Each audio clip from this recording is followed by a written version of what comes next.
Hello বন্ধুরা, দেখো এখানে রবিবারের সকালে বাজার নিয়ে চলে এসেছি। রবিবারটাতেই বর্মশাই ফাঁকা থাকে, তাই দুজন মিলে বাজার করে যা সবজি বাজার লাগে তাই নিয়ে চলে এসেছি।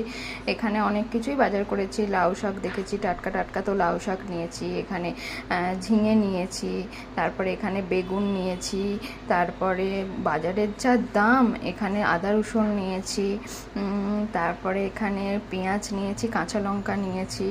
তারপরে এখানে দাঁড়াও আস্তে আস্তে বার করছি। এখানে মাছ আছে, যেটা ছাড়া বাঙালিরা অসম্পূর্ণ। তো এখানে 3 রকম মাছ নিয়ে নিয়েছি। ইলিশ মাছ আছে, কাতলা মাছ আছে, আর একটা হচ্ছে খয়রা মাছ আছে। তো মাছগুলো রেখে দিলাম। এবার এখানে পটল, টমেটো আরে সব আছে, ভাবলাম ঢেলেই দিই, নইলে ভাববে যে কী আছে দেখালো না, একটা দেখালো না। তো আমি যতটা, দেখো আমি ভিডিও কিন্তু পারি না, আমি যতটা পারি নিজে থেকে চেষ্টা করে তোমাদের সঙ্গে শেয়ার করি। প্লিজ পাশে থেকেও, ভালোবাসা দাও, যেন এগিয়ে যেতে পারি তোমাদের আশীর্বাদে একটু একটু করে। তো ঠিক আছে, তারপরে এখানে সব তোমাদের দেখিয়ে দিলাম একটা একটা করে। কাঁচা লঙ্কা, আচ্ছা দেখো এটার একটা আছে, এই আমি বোতল কেটে এখানে জল নিয়ে নিয়েছি। আমি কুলেখাড়া পাতারের সিদ্ধ করে জলটা খাই।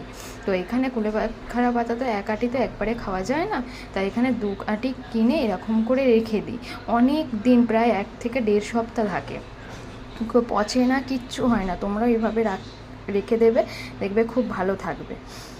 তো তারপরে আমি এখানে মাছগুলো, দেখো এটা ইলিশ মাছ, ছোটো দুটো ইলিশ পেয়েছে, ইলিশ নিয়েছে। আর একটা অনেক বড় কাতলা মাছ, অনেক বড় কাতলা মাছের একটুখানি গাদা। আর খয়রা মাছ আমার হাজব্যান্ড খেতে চায় না, তাই আমার জন্যই 1 পিস নিয়েছি, কারণ টোনাটুনির সংসার, তো সেই জন্য 1 পিসই নিয়েছি। আর এদিকে কাতলা মাছ আমার বর খেতে খুব ভালোবাসে, তাই এটা অল্প হয়েছে, 250 হয়েছিল একটা পিস, তো সেটাই 4 পিস আমরা